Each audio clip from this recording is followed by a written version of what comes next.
Okay, I'm going to go as if I'm live. I'm trying to get to where I can see you guys, so bear with me a second. I'm going to get this live thing down. But I do have a really cool talk for you, and I want to share with you these ideas on how to have a better relationship with yourself. Go. And I'm live. See, I'm just not convinced all the time that I'm live. So if you are here with me live, hashtag live. And if you're watching the replay, play hashtag replay. Okay, so I know when you see it. All right. Oh, Tammy's telling me I'm on. Okay, thank you. So let's talk about this, being your own best friend. You know, a lot of times that seems kind of out of touch, right? To be your own best friend. We're so busy being everybody else's best friend, and we don't even realize that we're not being a friend to ourselves. You'll often find that you'll do more for your friend than you would do for yourself. I mean, look at how you show up for other people. And do you show up for yourself in the same way? Do you set your boundaries? You know, all of that's part of being your own friend. Do you take care of yourself? Well, anyway, I'm going to give you some 4 pillars today. So you'll want something to write with. And I want to give you the opportunity to look at life differently, to look at loving yourself differently. So I want to invite you coming into this talk that you're open and receptive.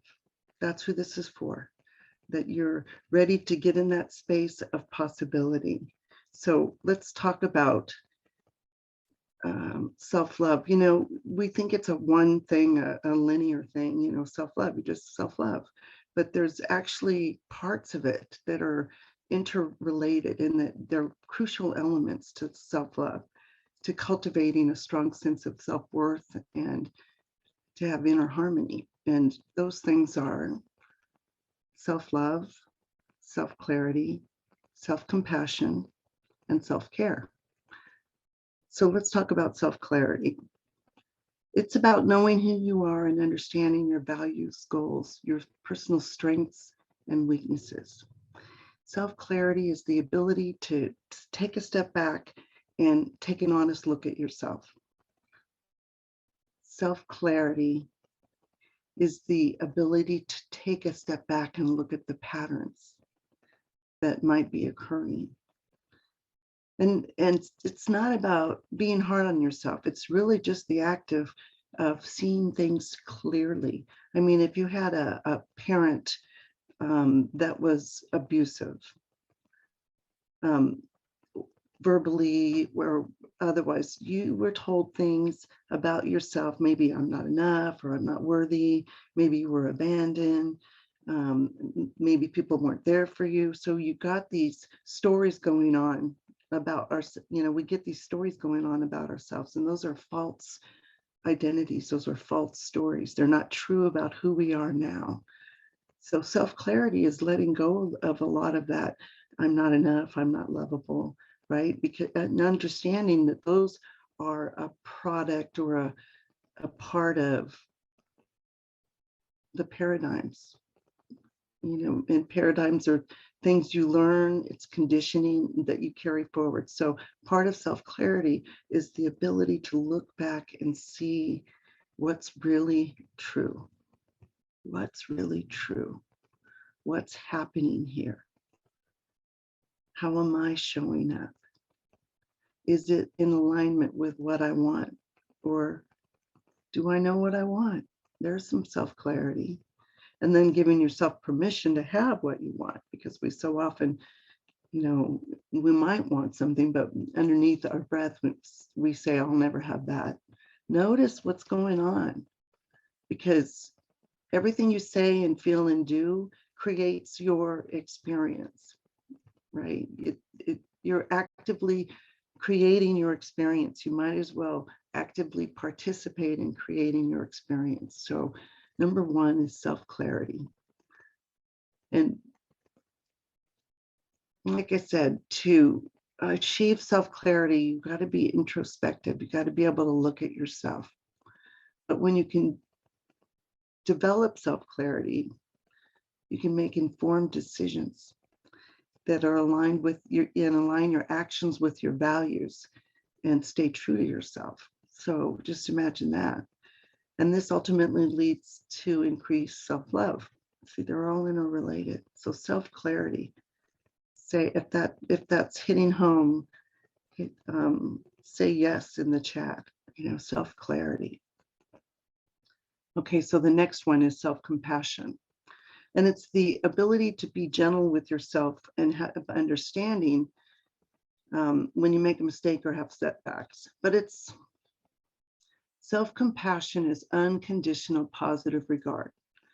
It's you have value no matter what. We have compassion for other people. I'm inviting you to turn that toward yourself. Self-compassion. Because life is filled with challenges, and it's essential that we realize that nobody's perfect. And we can treat ourselves with the same kindness and empathy that we would offer to a close friend or a family member. We are practicing, when we do this, we are practicing self-compassion. So that was number 2, self-compassion. All right.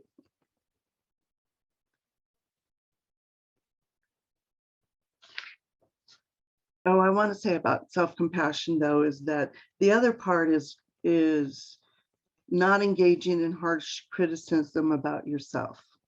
We don't want to do that about others. That's not who we want to be, how we want to show up. That's not the vibration we want to put out there. But compassion, having the compassion for others, not putting them down, and the same compassion for yourself, not putting yourself down.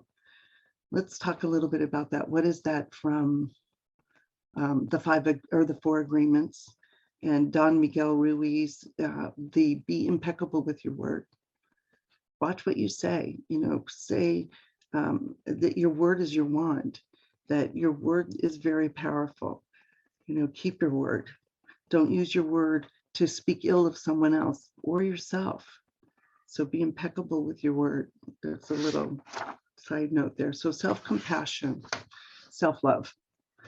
I know it's called self-love, but there's a part of it that's self-love, and it's the active process of valuing and appreciating ourselves, both for who we are and who we came here to be, right? Self-love, the active process of valuing and appreciating ourselves for who we are and for what we came here to become. It's recognizing our inherent worthiness and deservingness of love and happiness. To practice self-love, we must be intentional in our actions, thoughts, emotions, and making choices that support our well-being and growth. Self-love. This can include setting healthy boundaries, surrounding ourselves with positive influences, and engaging in activities that bring us joy and fulfillment. When we truly love ourselves, we are empowered to live authentically and create the lives we deserve. Self-love. Self-care. It's the practice of taking care of our physical, emotional, and mental well-being. It may seem like a simple concept, but it's critical. It's a critical aspect of self-love. When we prioritize self-care, we are acknowledging our needs and taking steps to meet them. Did you hear that? Let's do that again. When we prioritize self-care, we are acknowledging our needs and taking steps to meet them. This can involve activities like regular exercise, maintaining a healthy diet, getting enough sleep, and seeking support from friends, family, or professionals when needed, or a coach like me. This can involve activities like going to mentoring groups, setting structures in place that lift you up, that have a framework for you can't help but take care of yourself. Because by making it a regular part of our lives, we're nurturing ourselves and fostering an environment which self-love can flourish. So self-care. Okay, let's see who's here. Is this hitting home? It's kind of, like 4 building blocks of self-love, right? Self-clarity, self-compassion, self-care, self-love. And I know self-love's in there, but it's like each one of them carving out a special place of, or part of it, or look at it as a foundation for loving yourself more, having those 4 components. So learn them and know what they mean and practice them, right? Practice them.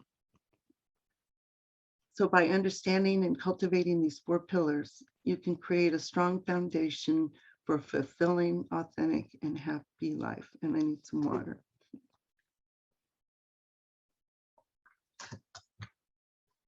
I always say to clients that it's important to carve out the time for yourself.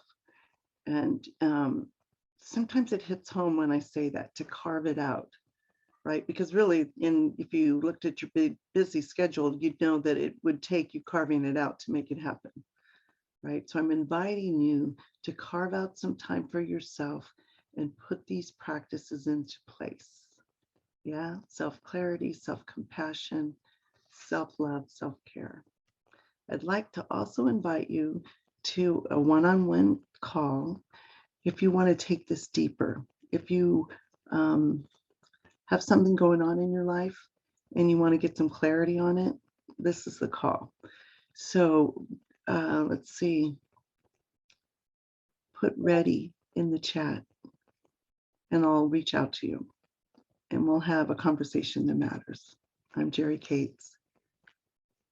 See you later.